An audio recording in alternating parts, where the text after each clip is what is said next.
You can have a wedding any time, Addie. This is my first baby. That's what my sister said, 6 weeks before I walked down the aisle in a garden full of empty chairs.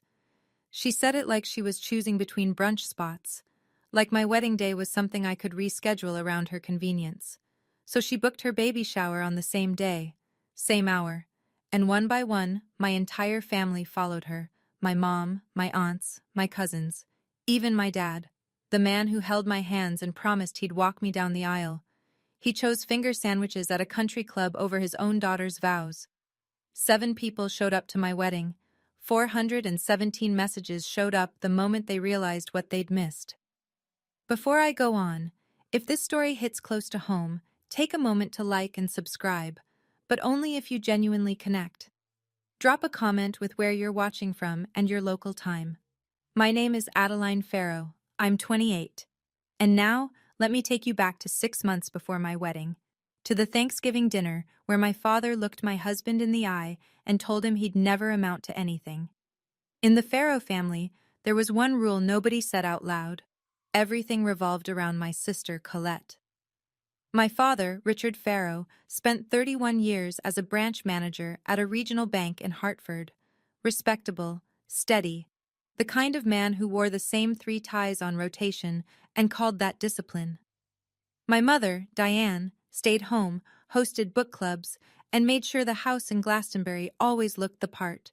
White colonial, black shutters, hydrangeas along the walkway. From the outside, we looked like a postcard.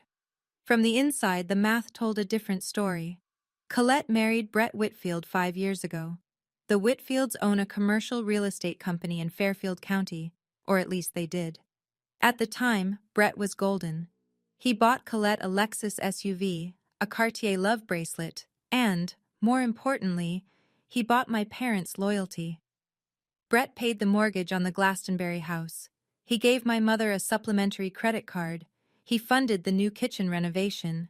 And in return, the entire Farrow family treated Colette like she'd won the Nobel Prize for achievement. Colette hasn't earned a paycheck in 6 years. She calls herself a socialite and an event planner, though I've never seen evidence of either. But in my family, marrying well is the same as doing well. And then there was me, Adeline, the younger one, the one who freelanced as an illustrator, children's books, editorial art, the kind of work that doesn't come with a corner office or a business card. The one who lived in a rented studio in New Haven with paint-stained countertops and a second-hand couch. I never resented Colette for marrying rich. I resented that it made everyone forget I existed. I met Marcus Delaney at an art fair in New Haven 3 years ago. He was standing in front of one of his own paintings, a large oil piece of a woman reading on a fire escape in Brooklyn, the light catching her hair just right, and he was frowning at it like it owed him money. I laughed. He turned, and something in his eyes, this quiet, focused intensity, made me stop. Marcus is a contemporary realist painter. He works in oil, mostly portraits and urban landscapes, and he has the kind of talent that people in the art world describe as rare, and my family describes as not a real job. He sold pieces through small galleries and took commissions when they came. Some months were good. Some months we ate a lot of pasta. But we were building something honest, and that mattered to me more than any quarterly bonus. My family never saw it that way. Thanksgiving, 8 months before the wedding, I brought Marcus to the Glastonbury house for dinner. Colette arrived in the Lexus, carrying 2 bottles of Napa Valley Cabernet, $200 a bottle, she made sure to mention. I brought a pie I'd baked from scratch. My mother placed the wine on the dining table with both hands like it was a sacrament. She didn't mention the pie. Over turkey, my father leaned toward Marcus with that particular smile, the one that pretends to be friendly. "So, Marcus," he said, "when are you getting a real job?" Brett chuckled from across the table. Colette tilted her head and said, "At least Adeline has someone, right?" Her voice soaked in pity. Marcus said nothing. He just reached under the table and squeezed my hand. What nobody knew, what I barely knew myself, was that Marcus had recently finished a large painting for a new client that our landlord Harold had introduced him to. I didn't ask questions. I didn't think it was important. It was the most important thing that had ever happened to us. Harold Brenton was the kind of man you'd walk past without noticing, unless you were paying attention. 67 years old, silver-haired, quiet. He wore the same corduroy jacket most days and drank his coffee black from a chipped mug that said Chelsea, NYC on the side. He owned the old Victorian on Elm Street in New Haven, where Marcus and I rented the ground-floor studio. $800 a month for a live workspace with 12-foot ceilings and north-facing windows. Absurdly cheap, even by New Haven standards. When I asked Harold why the rent was so low, he shrugged and said, "I'd rather have artists in the building than accountants. No offense to accountants." To me, Harold was simply our landlord. A kind, retired art guy who let us pay late once without charging a fee and who brought us tomatoes from his garden in August. But Harold had a habit of wandering downstairs to watch Marcus work. He'd stand by the easel, coffee in hand, and say things like, "The light on the jawline, push it warmer, just half a degree." Marcus would adjust, and the painting would transform. One afternoon, Harold said something I almost forgot. He told Marcus, "Your work reminds me of someone I used to represent who now sells for 6 figures." I smiled politely. I assumed he was being generous. Around the same time, Harold mentioned that a friend wanted to see more of Marcus's work. He asked if Marcus could photograph a few recent pieces and send them over. I figured it was another small gallery, maybe a regional collector.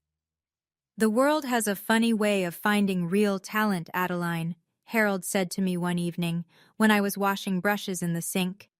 "It just takes longer when you're honest about it." I should have asked more questions, but I was too busy worrying about the wedding. In January, Marcus proposed. No ring at first, just a question asked softly while we were lying on the studio floor, surrounded by half-finished canvases, snow falling outside the window. He'd later carve a ring from reclaimed walnut wood. It was the most beautiful thing anyone had ever given me.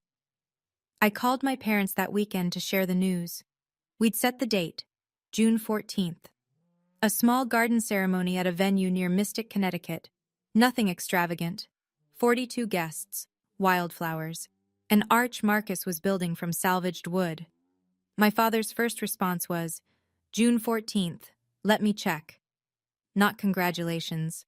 Not, "I'm so happy for you. Let me check." He called back 2 days later. "I'll be there, sweetheart. I'll walk you down the aisle. I promise." I held those words like glass.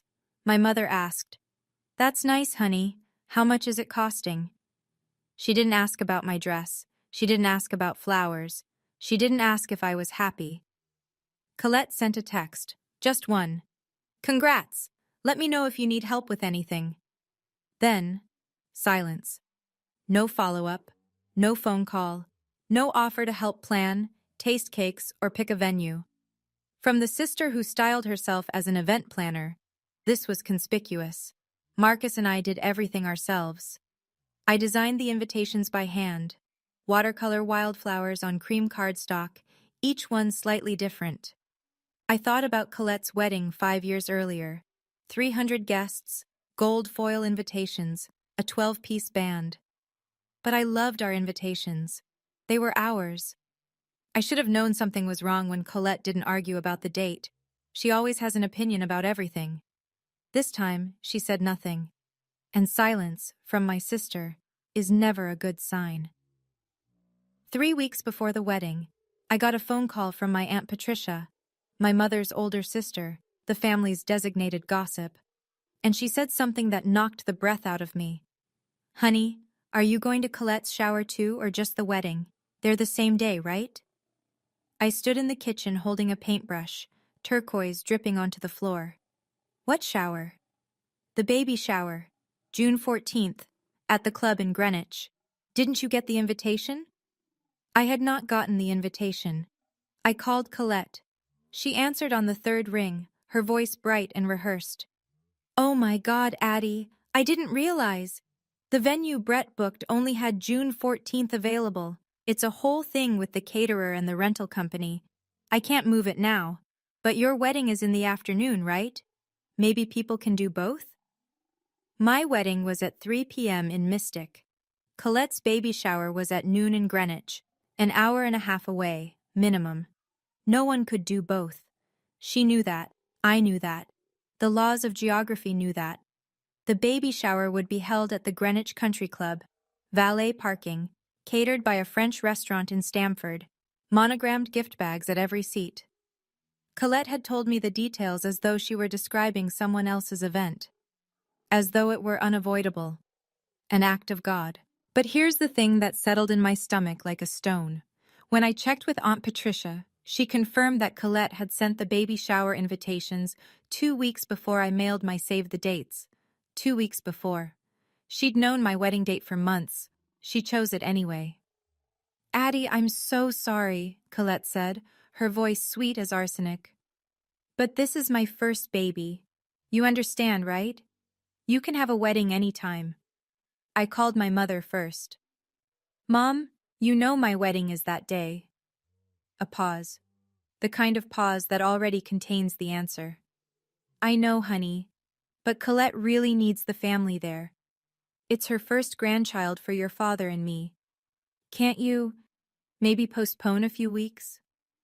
I've already paid deposits, Mom. Non-refundable. We've sent invitations. Well, maybe not everyone needs to be at both. I'm sure some people will come to yours. Some people, to my wedding. Like it was an open mic night that might attract a few stragglers. I called my father next. He did what Richard Farrow always does when confronted with a problem. He deflected. Let me talk to your mother. We'll figure it out. He didn't call back for 3 days. I texted him. Dad, are you still walking me down the aisle? He read it. I saw the blue check mark. No reply. I called again, and again. On the 3rd attempt, he finally answered. Of course, sweetheart, I said I would. But the way he said it, the hollowness in his voice, the way the words came out like something he was reading off a cue card, I felt the ground shift beneath me. That week, I counted the RSVPs. Out of 38 family members invited, 22 had already responded with a no. Each of them, coincidentally, was going to Greenwich. I didn't beg. I want you to know that. I asked once. I asked clearly. And I told myself, their answer, the real one, the one spoken through silence and logistics, and maybe not everyone needs to be there, would tell me everything I needed to know about where I stood. It told me everything. Rachel, my best friend, an ER nurse who takes no one's nonsense and has known me since college, was the one who showed me the full picture. Rachel had been added to the Farrow family group chat years ago, back when my mother thought it was nice to include Adeline's friends. Nobody ever removed her. And because Rachel is Rachel, she screenshotted everything. She sat me down in the studio one evening and laid it out. Colette had called every single family member individually. Not a group text, not a casual mention. Individual, surgical phone calls designed to pull each person to her side. To my mother, Colette said, Mom, if you go to Adeline's wedding instead, I'll feel like you don't care about your first grandchild. To Aunt Patricia, Brett's mother is coming. If our side of the family doesn't show up, it'll be embarrassing. To my father, and this one Rachel had as a screenshot from the group chat, Colette wrote, Dad, Adeline will understand. She's used to being disappointed. She's used to being disappointed. My own sister. Typed that with her thumbs and pressed send. But the deepest cut was the financial one. Brett paid my parents' mortgage, $3,200 a month. He'd given my mother a credit card that covered groceries, clothing, salon visits. The Farrow family wasn't just emotionally dependent on Colette. They were financially leashed. Colette never said it directly, of course. She didn't need to. The implication lived in every gesture. If you cross me, the money stops. And my parents, who had built their retirement around Brett's generosity, couldn't afford to call the bluff. In the group chat, Rachel showed me one last message from Colette. Honestly, Adeline's wedding is so small it's barely an event. She's marrying a painter in a garden. It's not like there's a reception at the Ritz. I read it twice. Then I closed the phone. The night before I sent the final reminder to my family, Marcus and I sat together in the studio. The overhead lamp cast warm yellow light across half-finished canvases and jars of turpentine. Outside, the cicadas were starting up. Summer in New Haven sounds like a low hum that never stops. Marcus was cleaning brushes. He didn't look up when he spoke. "We don't need them to make this real, Adeline." A pause. "But I know you want your dad there." I didn't answer right away. I was staring at the canvas he'd been working on.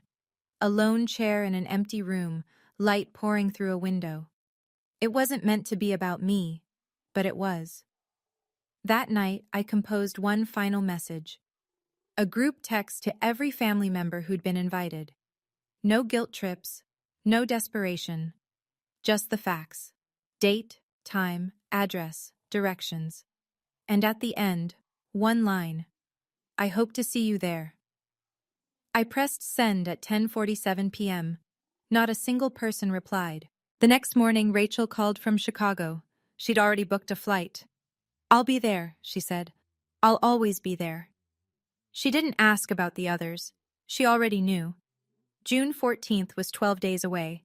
I had a dress hanging in the closet, vintage lace, found at a consignment shop in Mystic, altered to fit by a seamstress who charged me $80 and told me I looked like Grace Kelly. I had flowers ordered from a local farm. I had 42 chairs set up in a garden. What I didn't have was a single family member who chose me. But I'll tell you what I also didn't have. I didn't have the urge to beg anymore. And that, I think, was the first time I felt something shift. June 14th, 7 a.m. The morning of my wedding, Rachel was sitting cross-legged on the bathroom counter doing my makeup. Hospital-grade precision, she called it, and I was trying to breathe normally. My dress hung on the closet door. My bouquet, white peonies and lavender from a farm stand in Stonington, sat in a mason jar on the kitchen table. My phone buzzed. "Dad." I picked up. Rachel watched my face. "Adeline, honey." His voice sounded like it had been sanded down to nothing. "I don't know how to say this. Your mother and I, Colette's shower starts at noon, and with the drive, I don't think we can make it to Mystic by 3. 8 seconds. I counted them. 8 seconds of silence where the entire architecture of my childhood, every Father's Day card, every "Daddy, look what I drew," every time I chose to believe he loved me equally, collapsed like a house built on sand. "You promised, Dad." "I know, and I'm sorry. But this is Colette's first baby. You'll have other moments." "No." My voice didn't shake. "I'm proud of that." "This is my only wedding day, Dad. There won't be another one. Don't make this harder than it has to be." I hung up. I set the phone face down on the counter. My hands were trembling, but my eyes were dry. Rachel said nothing. She just picked up the mascara wand and kept going. Later that morning, Rachel checked Instagram. She held the phone up for me to see. Colette had already posted a story. Pink balloons, gold streamers, a venue being set up. The caption read, "So grateful to have the whole family here." Posted at 9 a.m., 3 hours before the shower even started. I didn't scream. I didn't cry. I just thought, so this is what it feels like when the last thread snaps. The garden venue in Mystic sat behind a small inn, overlooking a salt marsh where the water turned silver in the afternoon light. Marcus had spent 2 weekends building the arch, salvaged oak, sanded smooth, entwined with fresh eucalyptus and white ribbon. It was simple. It was perfect. I arrived at 2:15. The chairs were already set up, 42 of them, white linen, each one with a sprig of lavender tied to the back. From a distance, they looked beautiful, like a painting of a wedding. Up close, 35 of them were empty. 7 people. That's who came. Marcus, Rachel, 2 friends of Marcus from art school, a sculptor named Dave and a printmaker named Lena, Harold Brenton, in a suit I'd never seen him wear, and 2 of my college friends who'd driven up from New York.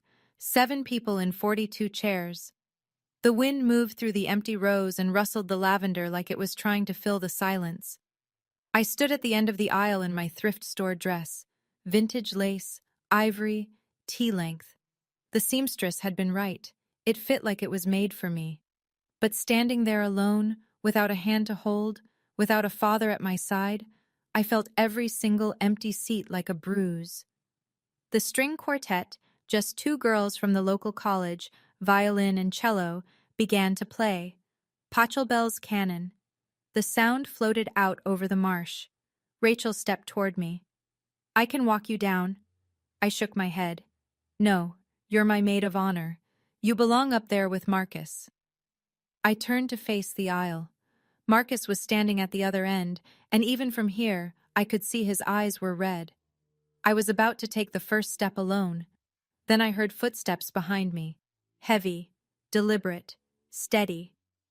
"I believe I'm overdressed for a garden party." I turned. Harold Brenton stood 3 feet behind me, wearing a navy three-piece suit, beautifully cut, clearly old, clearly treasured.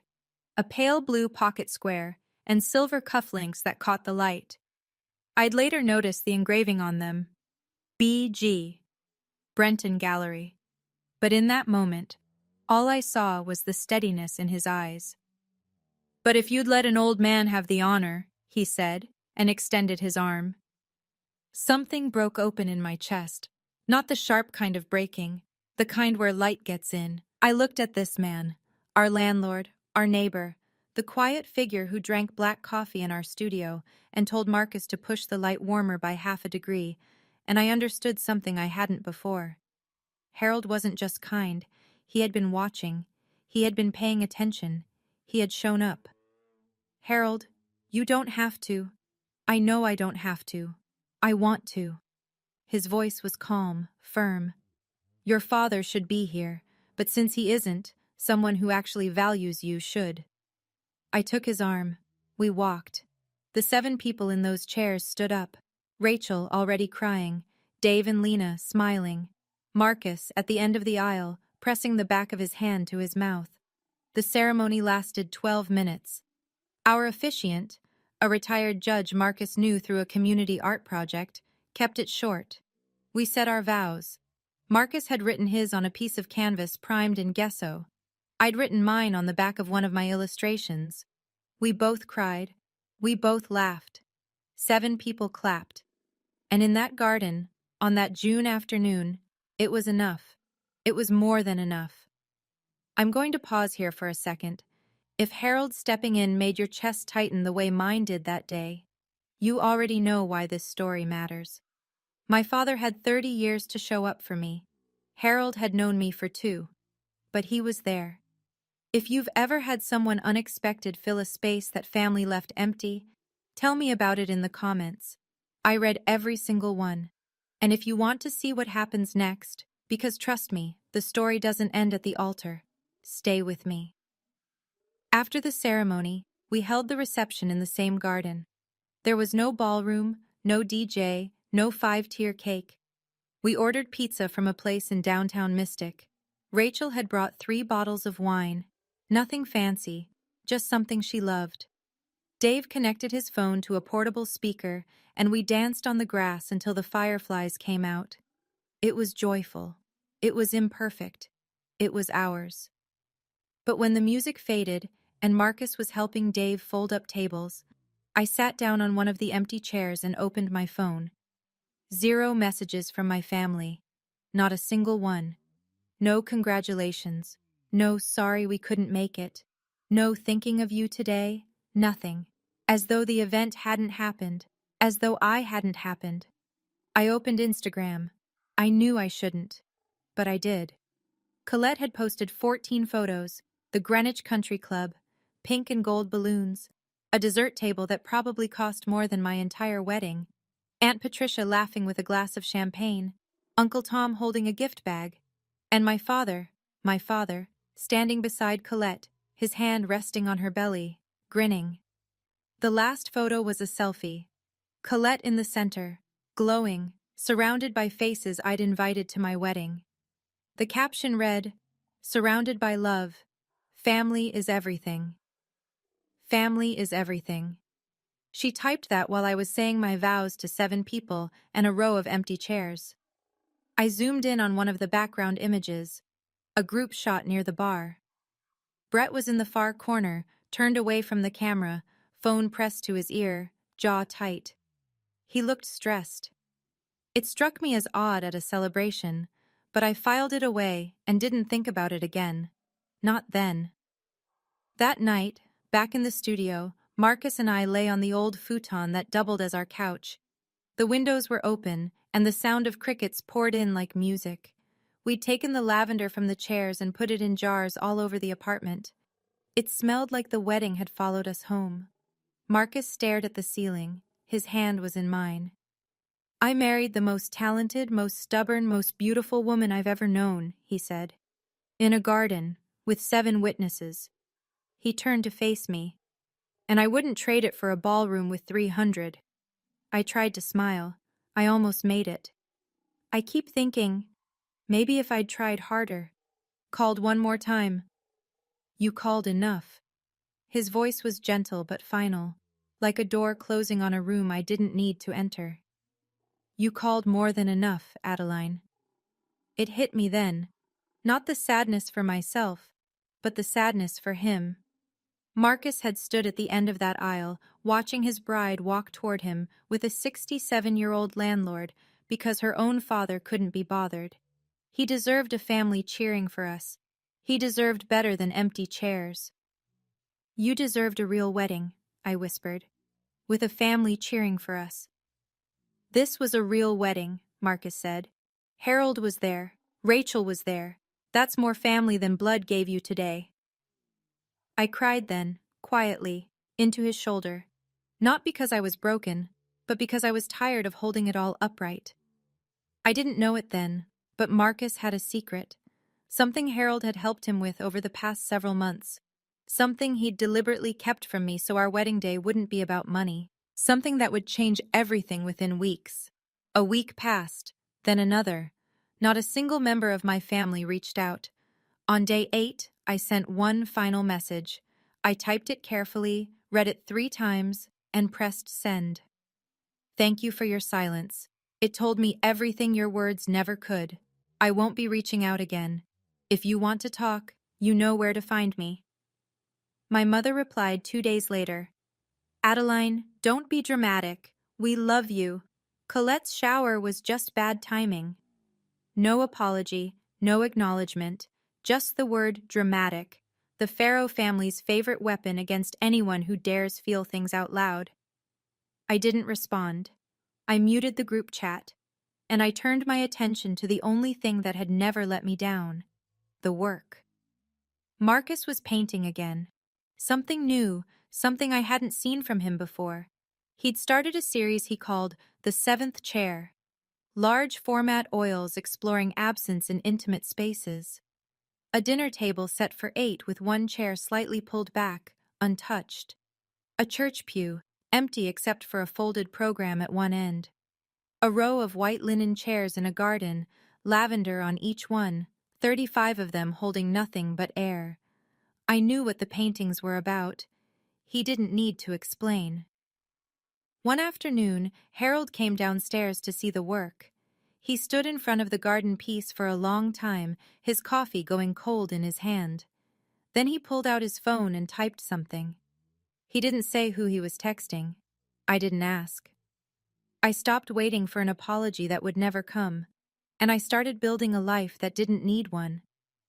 But the truth was, without my knowing, something enormous was already being built, and it had Harold's fingerprints all over it.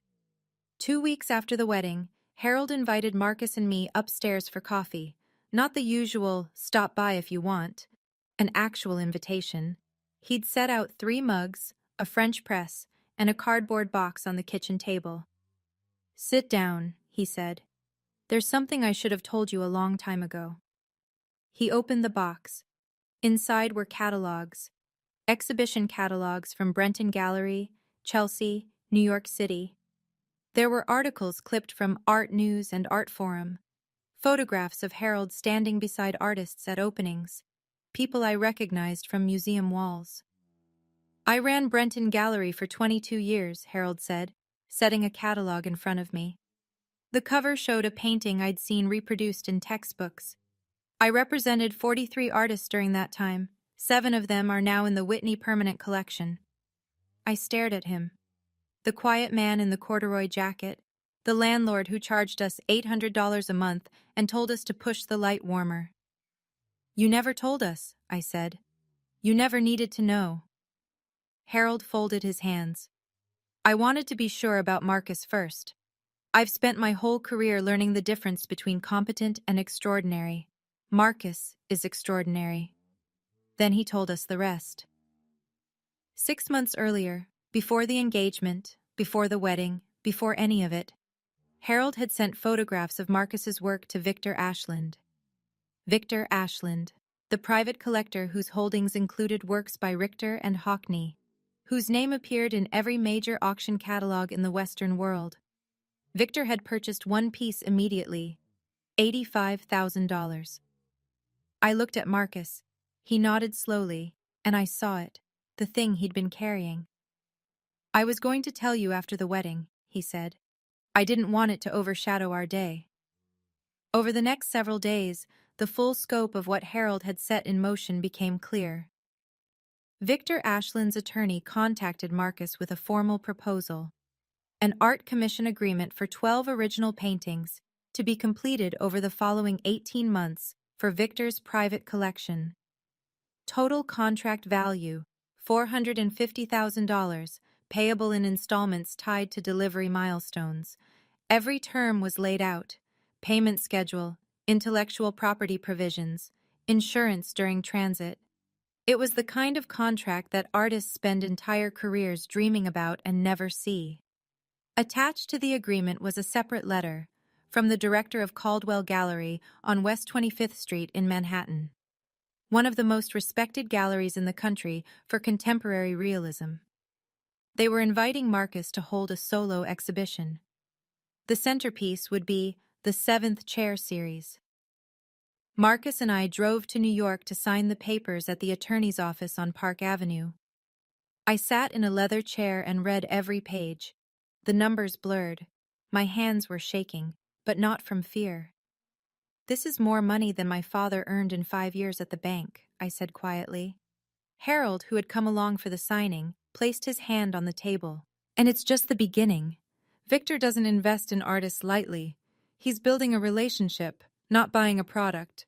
This will open every door Marcus walks toward. Marcus signed. The attorney notarized. The Caldwell Gallery director confirmed the exhibition timeline via email that same afternoon. It was real. All of it. Documented, legitimate, binding. We hadn't told anyone. Not a soul.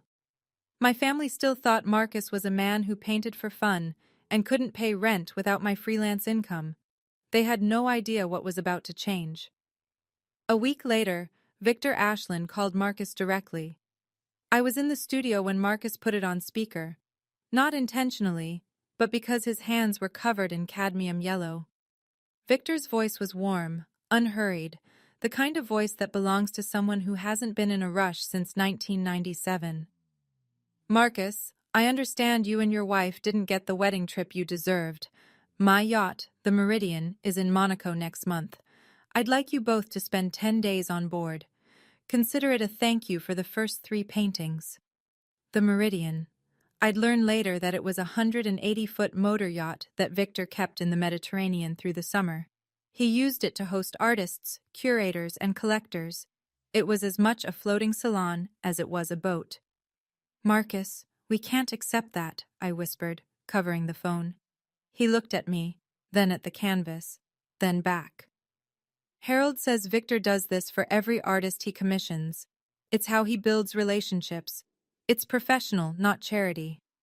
I hesitated, but then I thought of the 42 chairs, the empty garden, the father who chose a baby shower over my wedding, and I thought, I have spent my entire life making myself smaller so other people don't feel uncomfortable. Not anymore. I said yes. Rachel found out a few days later, and her reaction was exactly what you'd expect. Girl, you are going on a billionaire's yacht for your honeymoon, And your family thinks Marcus is broke? She laughed so hard she choked on her coffee. They don't know, I said. And I'm not going to tell them. I wasn't hiding anything. I just stopped performing for an audience that never clapped. While Marcus and I were preparing for the trip, something was shifting in the Farrow family, though I only caught it in fragments. Aunt Patricia, the only relative who still texted me occasionally, mentioned in passing that Brett Whitfield's real estate company had hit a rough patch. 2 major development projects had fallen through. Financing had collapsed. The details were vague, but the consequences were not. Colette's Lexus was gone, replaced by a used Honda CR-V. Colette, who posted on Instagram the way some people breathe, had been silent for 2 straight weeks. For her, that was the equivalent of a distress signal. Then, for the first time in over a month, my mother called. "Hi, honey, how are you?" Her voice had that particular brightness, the kind that's trying too hard.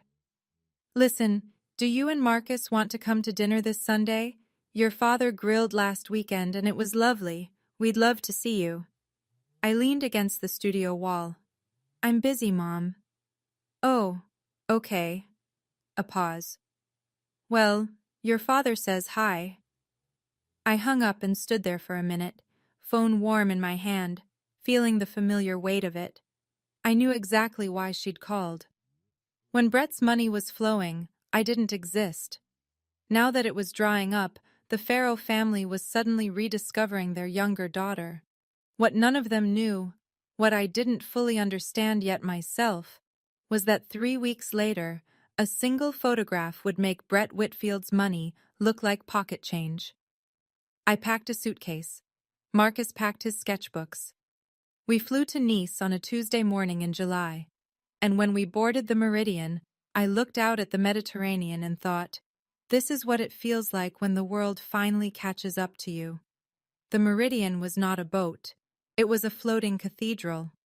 Our cabin had a private balcony that opened onto water so blue it looked artificial. The bathroom had marble floors. The sheets were Egyptian cotton, and someone had placed fresh gardenias on the nightstand before we arrived. I stood on the balcony the first morning, barefoot, wearing a linen dress I'd bought at a market in Nice for €40, and I watched the coastline of Monaco drift by like a painting Marcus hadn't gotten to yet. On the third evening, Victor hosted a dinner on the upper deck. 8 guests, 2 collectors from London, a curator from the Tate, a Berlin-based art critic, and their respective partners. The table was set with crystal and white linen. Candles flickered inside hurricane glass. The sky turned from orange to indigo while we ate. Victor stood and raised his glass. "I'd like to introduce Marcus Delaney, the most exciting realist painter I've encountered in 2 decades. His upcoming exhibition at Caldwell Gallery will be called The Seventh Chair. I think you'll find his work extraordinary." Marcus, seated beside me, described the concept: paintings about absence, about the empty spaces left behind by people who chose not to show up. He spoke quietly, without performance. The art critic from Berlin leaned forward.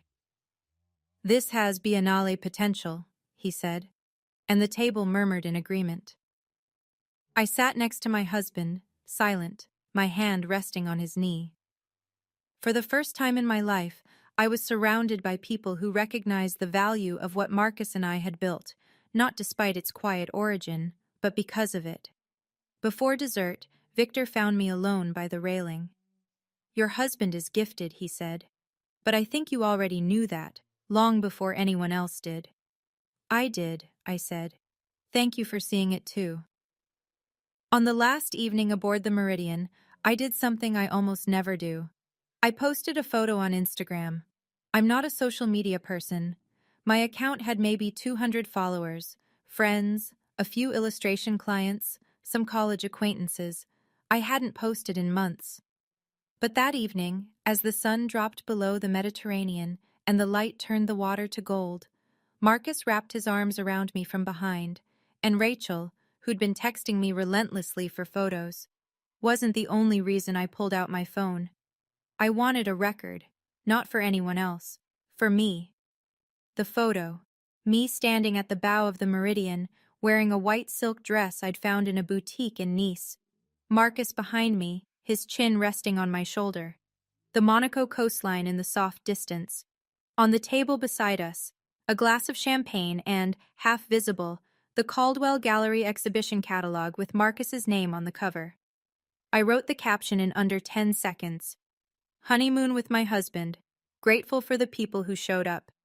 No tag, no explanation, no drama, just a sentence and a photograph. I posted it at 9 p.m. European time, 3 a.m. on the East Coast.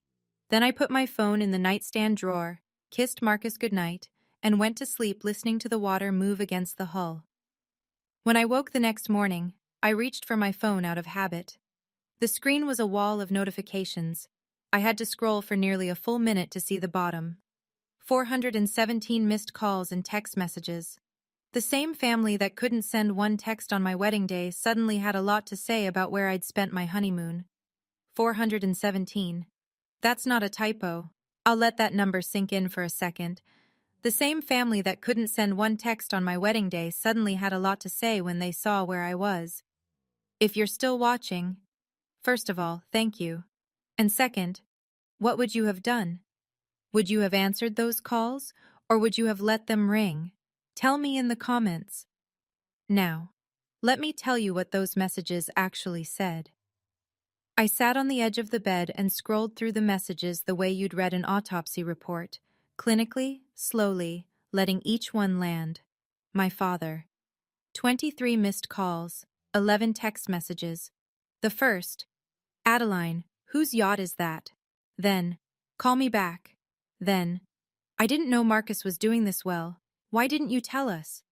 And finally, at 2 a.m. his time, honey, please call your dad. My mother. 18 calls, 9 texts. Oh my God, Adeline. Followed by, is that Monaco? Followed by, are you okay? Whose boat is that? And inevitably, I'm so happy for you, sweetheart. We need to celebrate when you're back. Celebrate. She wanted to celebrate. The woman who couldn't be bothered to text congratulations on my wedding day now wanted to throw a party because she saw a yacht. Colette. 7 calls, restrained by her standards. 3 messages, each more revealing than the last. Wait, what?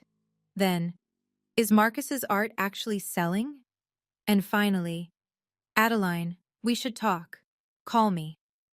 The rest, aunts, uncles, cousins, second cousins, people I hadn't heard from in years, poured in like a flood. OMG, congratulations. So proud of you. We always knew Marcus was talented. The same people who'd RSVP'd no to my wedding were now lining up to claim they'd believed in us all along. And then, at the very bottom, a message I hadn't expected. Brett Whitfield. He'd never texted me directly before in his life. Adeline, is your husband represented by a gallery? I'd love to connect. Brett Whitfield, the man whose money had bought my family's loyalty, was now trying to network through the sister-in-law he'd barely acknowledged for 5 years. I read every message. I did not respond to a single one. Marcus found me on the balcony an hour later, phone face down on the table. He didn't ask what the messages said. He could read it on my face. I'm not going to ignore them forever, I said. But I'm not going to pretend this is okay either. That afternoon, I unlocked the family group chat for the first time since I'd muted it.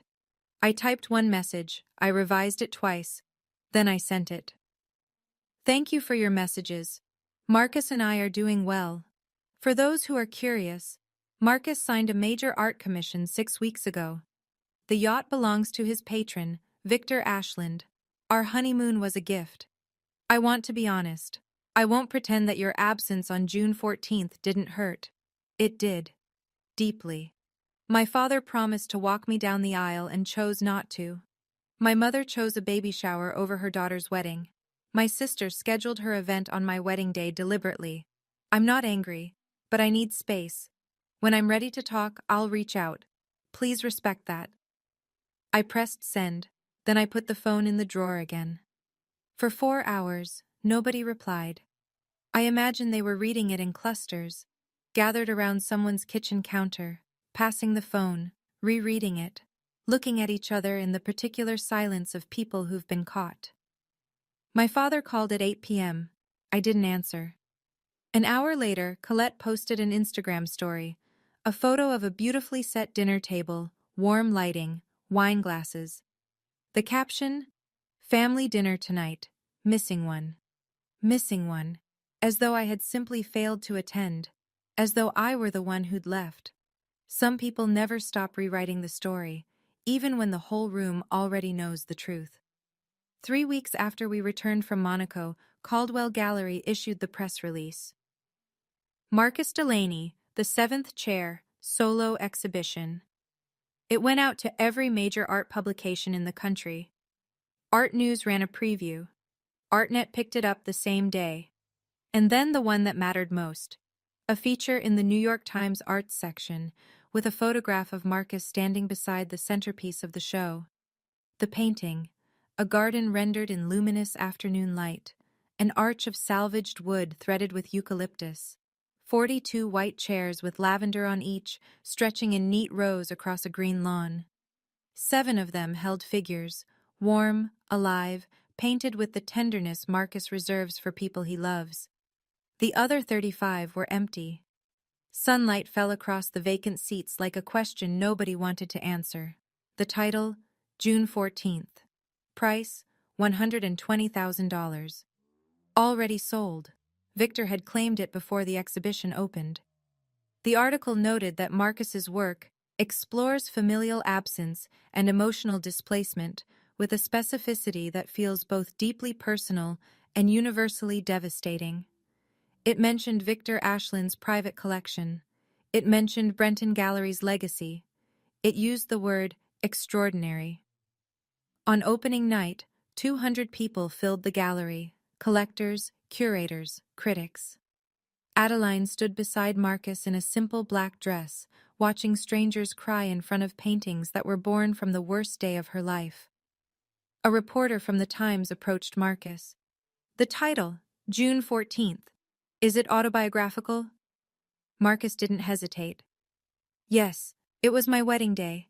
7 guests, 42 chairs. The room went quiet. Then the questions began. By morning, the story was everywhere. I hadn't planned it. Marcus hadn't planned it. But the truth, once it finds a stage, doesn't need permission. My father saw the article first. Someone forwarded it. I never found out who. But I can imagine him sitting at the kitchen table in Glastonbury, reading glasses on, the New York Times open on his iPad, and seeing those 42 chairs rendered in oil paint with the precision of a man who remembers every detail of the day his father-in-law didn't show up. My mother called. Her voice cracked in a way I hadn't heard before. Adeline, your father saw the painting. He hasn't spoken in hours. He just sits there. Mom, I didn't paint it, I said. Marcus did. He painted what happened. She didn't have a response for that. Colette's reaction was different. She wasn't sad. She was furious, not at herself, but at the exposure. Within days, her friends began asking questions. Wait, your sister's husband, is that Marcus Delaney? Why weren't you at her wedding? Colette, who had spent years curating a narrative of family unity and social grace, suddenly couldn't explain the gap. The image she'd constructed, loving sister, devoted daughter, center of the Pharaoh universe, had a 42-chair-sized hole in it. Brett called Marcus directly. Hey Marcus, congratulations. Listen, I have some clients who might be interested in commissioning. Marcus cut him off politely. Thanks, Brett. But I work exclusively through my gallery now. Harold and Caldwell handle all my commissions. Meanwhile, Aunt Patricia sent me a screenshot from the family group chat, the one I was no longer in. Colette had written, "She's doing this to humiliate us." And my father, for the first time in his life, had replied, "Maybe we should have gone to the wedding." My mother's response, "Don't start, Richard." Even now, even with the truth on a gallery wall for 200 people to see, nobody in my family could say the simple words, "We were wrong." 2 months after the exhibition opened, A notice appeared in the Connecticut Business Registry that would have been unremarkable to most people. Whitfield Properties, LLC, Brett's family company, had filed for Chapter 11 bankruptcy protection. The details emerged slowly, then all at once.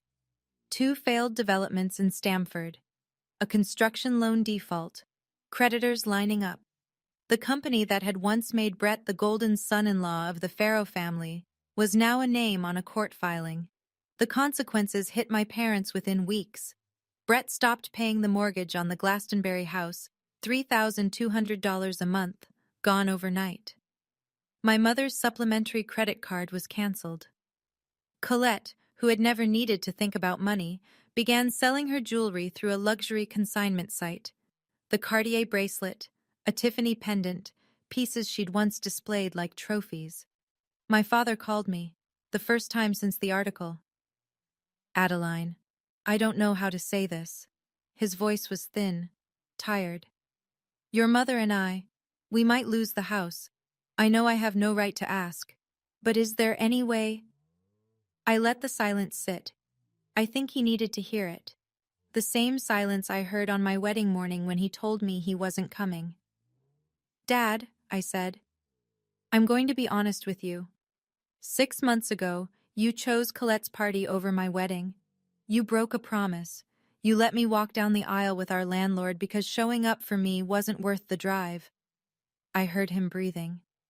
I'm not going to say no to helping, but I need you to understand something first. I'm not your backup plan. I'm your daughter, and you treated me like I was optional. He didn't speak for a long time. Then quietly, you're right. It wasn't enough, but it was a start. Colette called 2 days later. It was the first time we'd spoken since before the wedding. She opened with tenderness. I miss you, Addie. The nickname, the voice she used when she wanted something. Then, within 30 seconds, the mask slipped. Brett lost everything. Mom and Dad need help. You and Marcus are doing so well now. Can't we just move past this? Move past what, exactly?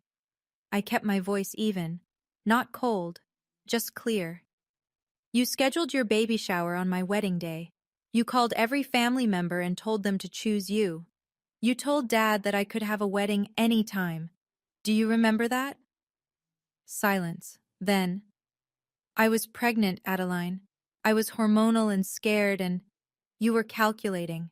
I said it without malice, just fact. And that's okay. I'm not here to punish you, but I need you to know. I see it clearly now. I've always seen it. I just chose to ignore it because I wanted a family. I could hear her breathing change, the practiced calm faltering. I love you, Colette, but I will never again let love be used as a leash. If you want a relationship with me, it starts with honesty, not with asking for money. She hung up. She didn't call back for 3 weeks. I set the phone down and walked to the studio, where Marcus was finishing the 9th painting in the series, a long table with 11 place settings, 1 chair pulled back, a napkin folded but untouched. He looked up when I came in. How'd it go? She hung up. He nodded. She'll call back. Maybe, but she'll call back different, or she won't call back at all. Those are the only 2 options I'm accepting. Marcus went back to painting. I picked up my illustration pen. The crickets sang outside, indifferent to all of it. 6 months later, I stood in the kitchen of a house I owned. It was small, a 2-bedroom cottage in Westport, Connecticut, 10 minutes from the water. White clapboard, blue shutters, a porch that wrapped around the side. The ground floor had been converted into Marcus's studio. Proper ventilation, north-facing light, a door that opened onto a garden where, in the spring, I planned to grow lavender. We'd paid for it in full. No mortgage, no help, no one's name on the deed but ours. Marcus had completed the 7th chair series, 12 paintings that had hung in Caldwell Gallery for 3 months. Nearly every piece sold. Total revenue exceeded $600,000, and the waiting list for his next series was already growing. Victor Ashland had offered a second commission. 2 European galleries had reached out. My own career had shifted too. A major children's book publisher had offered me a multi-book illustration contract after seeing my work at the Caldwell opening. Someone from their art department had attended and recognized my editorial style. The first book was about a little girl who plants a garden of wildflowers in a field where nothing was supposed to grow. I was illustrating it at the dining room table every morning while Marcus worked downstairs. Harold came for dinner every Sunday. He'd drive over from New Haven in his old Volvo, bring a bottle of wine, nothing expensive, always good, and sit at our table like he'd always been there. Because in every way that mattered, he had. One Sunday, I served roast chicken with herbs from the garden. Harold raised his glass. "To the seventh chair," he said. Marcus clinked his glass against Harold's. I clinked mine against both. 7 people at a wedding. And every single one of them still in my life. On a Tuesday afternoon in October, I heard a car pull into the gravel driveway. No one had called ahead. I opened the front door and found my father standing on the porch. He was wearing a flannel shirt and khakis. His hands were in his pockets. He looked older than I remembered, not in the way of time passing, but in the way of a man who'd been carrying something heavy and couldn't set it down. "I didn't come to ask for anything," he said. I waited. "I came to tell you that I'm sorry.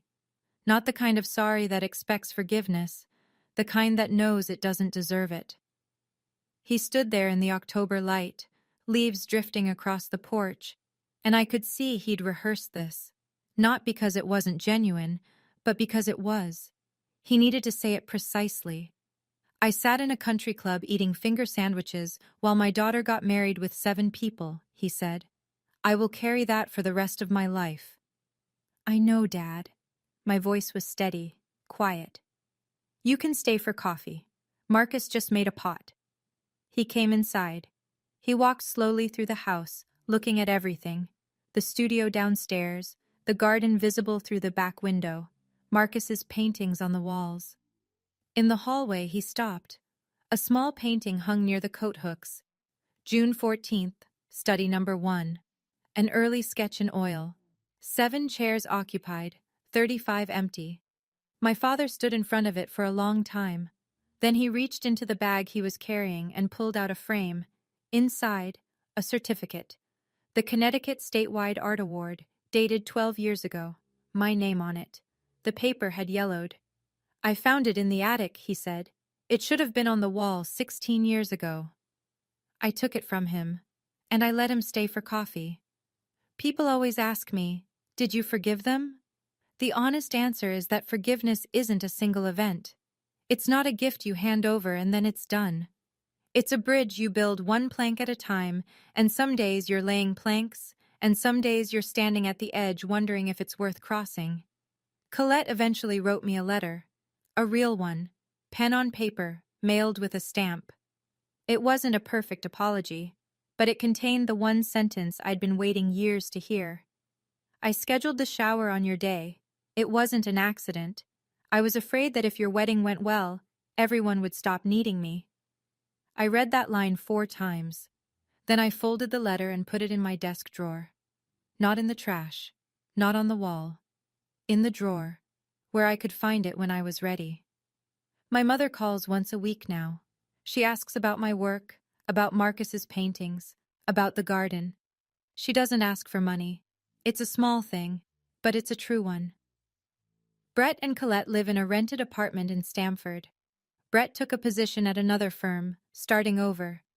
Colette got a job, her first in 6 years, as an events coordinator for a nonprofit. I heard she's good at it. I hope she is. And me? I'm standing on the back porch of a house I paid for myself, watching the evening light settle over the garden. Marcus is in the studio. I can hear the soft scrape of his palette knife through the open window. Harold is on his way for Sunday dinner. The lavender I planted in the spring has started to bloom. 42 chairs, 7 people. 417 messages. In the end, the numbers don't matter. What matters is that I stopped counting the people who left and started counting the ones who stayed. Self-respect is the quietest form of revenge. You don't have to burn anything down. You just have to stop setting yourself on fire to keep other people warm. If this story stayed with you, if you've ever been the one sitting in the empty chairs while someone else got the full room, I see you. You're not invisible. You never were. Now, I have a question. Would you have answered those 417 calls? Or would you have kept the phone in the drawer? Drop your answer in the comments. I promise I'll be reading. If you want to hear another story like this one, there's one waiting for you in the description below. And if you haven't yet, hit subscribe. Not for me. For the next story that might find you exactly when you need it.